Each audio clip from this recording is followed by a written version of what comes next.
Welcome back, friends and family. Today, we're going to go over a short video called A Short History of Slavery.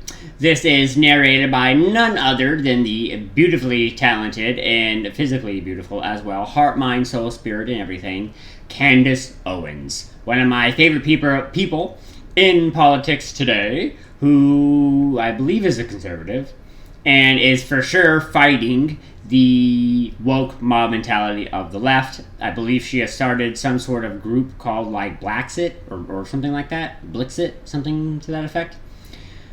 Taking a note from the Brexit, which is the British exit from the European Union. And so basically she's doing the same thing with her Blaxit, or whatever it's called. That is basically saying the black exodus from the Democrat Party. Because those people do not actually have the black community's heart and best interests at heart. So, as part of this combative thing she's doing, I think, is spreading about the truth about history that things like in public schools, which are regulated by the government, don't actually teach you. So we're going to see what she has to say on these types of matters. So with that, we'll just jump in.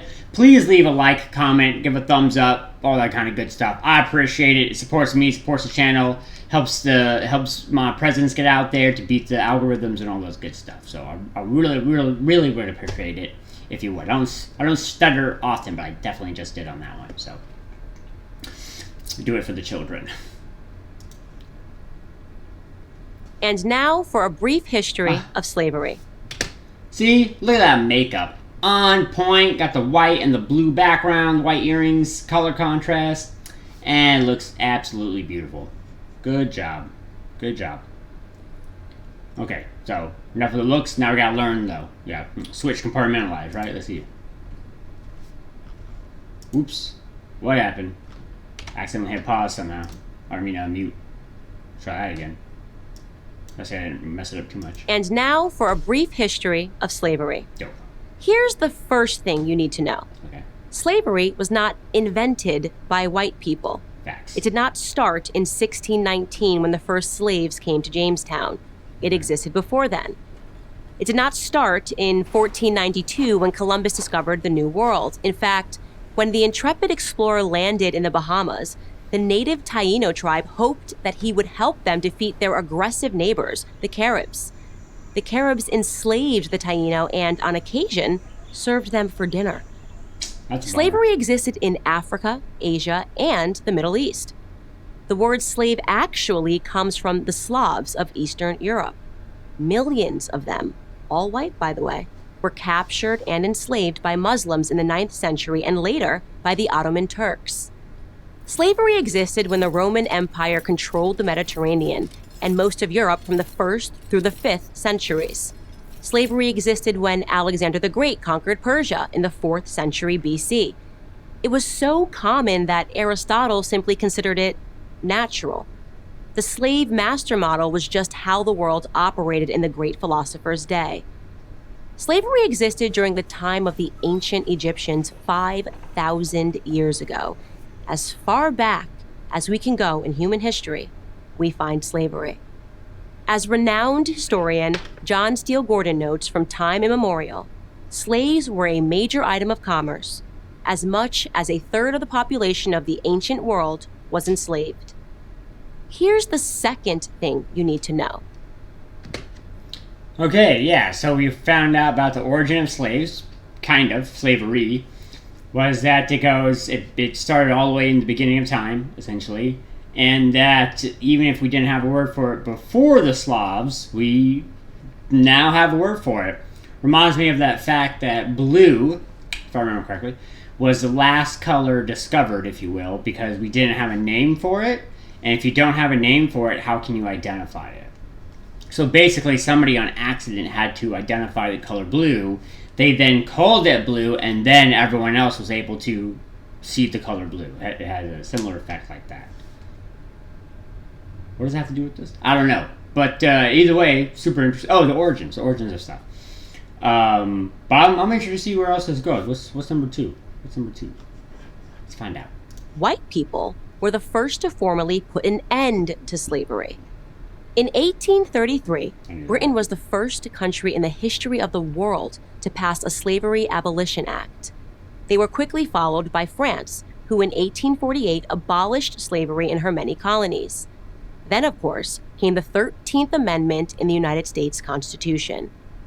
After centuries of human slavery, white men led the world in putting an end to the abhorrent practice. That includes the 300,000 Union soldiers, overwhelmingly white, who died during the Civil War. Now, am I saying that this makes white people better than anyone else? Yes. Of course not. Oh. My purpose here is to simply tell the truth, and the truth is that human history is complicated. No one, regardless of skin color, stands guiltless.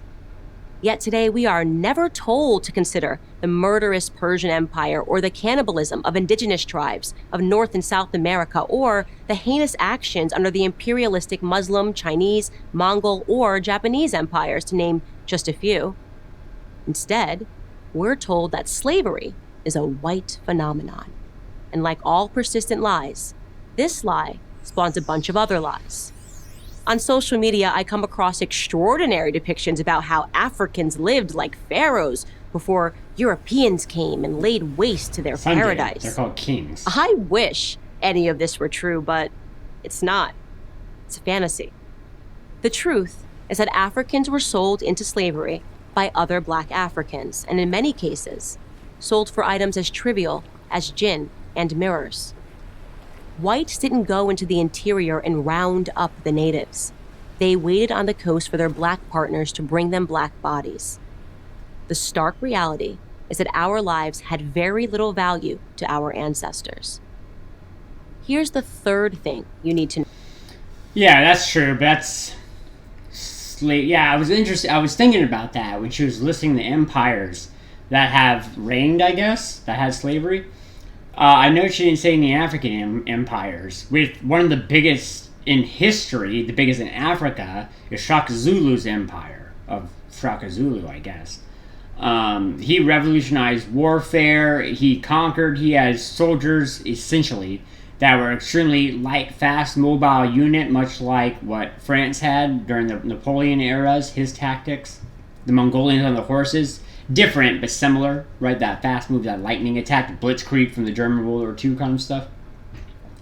But there's plenty of African empires also that they're still doing it today. It's just transformed a little bit. Now we call them warlords and stuff like that. But there's still massive slavery and stuff going on all over in Africa. There's child soldiers, there's child labor. Mines, low pay, sex trafficking. Yeah, there's all sorts of stuff going on in Africa right now. So Africa's, I would admit to some extent, all nations around them have kind of plundered Africa for its natural resources. That's for sure. But at the same time, the locals there aren't exactly defending it either. They're tearing it up just as bad. If nothing else, with their own infighting, which allows other outside influences to come in and manipulate them. So. But let's see what number 3 is. Candance. No. If you think slavery is a relic of the past, you're wrong. Okay, cool. There are some 700... I'm almost never wrong, so... 100,000 slaves in Africa today, right now. That's the lowest estimate that I could find. Other sources say there are many more. For context, that's almost twice as many slaves as were ever brought to the United States. Child soldiers, human trafficking, forced labor, these are the conditions that currently exist within the same sub-Saharan region where the transatlantic slave trade originated. African bodies are being sold today like they were sold then, and no, they are not being purchased by any country of white men. In fact, slavery, by any traditional definition, is exclusively practiced today within non-white countries. But we hear almost nothing about that. Just like we hear nothing about how slavery was universal until good people in Europe and America ended it 2 centuries ago. Why? Because our so-called leaders, black and white, wouldn't profit from it. Black victimhood is nothing if not profitable. It elects politicians and funds racial grievance groups. That's what I was talking about. And if black Americans began to view themselves as partners in the American dream, if we embraced the patriotic spirit that holds all men are created equal, the patriotic spirit that is our real heritage. And the race hustlers would soon be out of business. And who wants that? I'm Candance Owens, author of Blackout for Prager University. Yeah, so number 3 I noticed wasn't quite as informative as the other two. That was that, I would call it good, but that was that more of a propaganda one, where she started bringing up more facts about what's currently happening in the United States in our current political system, rather than talking about slavery from the past. So that third one there was a little skewed a little bit for the true objective, if you will, right? The conditioning and all that kind of stuff. Not just pure education. But it was very informative either way, though. I like what she had to say. I know there's a bunch of other stuff out there, too. And in fact, I remember when I was in, I don't know what grade I was in. Maybe 5th. But I definitely, at one point, though, in my youth, I remember I had a teacher that didn't, like, super enforce it, didn't, like, drill it in or anything, but I do have a distinct memory of a teacher saying that black Africans in Africa during the slave trades were the ones capturing other blacks. So every time I hear that, not every time, but when people try and get me with that fact or surprise me or like, hey, did you know or have you heard of? I'd be like, no, I've heard that. That makes sense. I've seen current sports. Obviously, white people were not going out and catching up and rounding up black people. That obviously was not happening. I think, of course, to Thomas Sowell, if I remember correctly, something about we couldn't even do it because of malaria or something like that. Like we had to go take drugs or something in order to actually get in Africa beyond like 3 days or something. So I don't know, but if you like this kind of content, please go ahead and like and leave a comment. Like I said, I'd really appreciate that. Subscribe too. That's always kind of important for me. And with that, this Phil will see you in the future.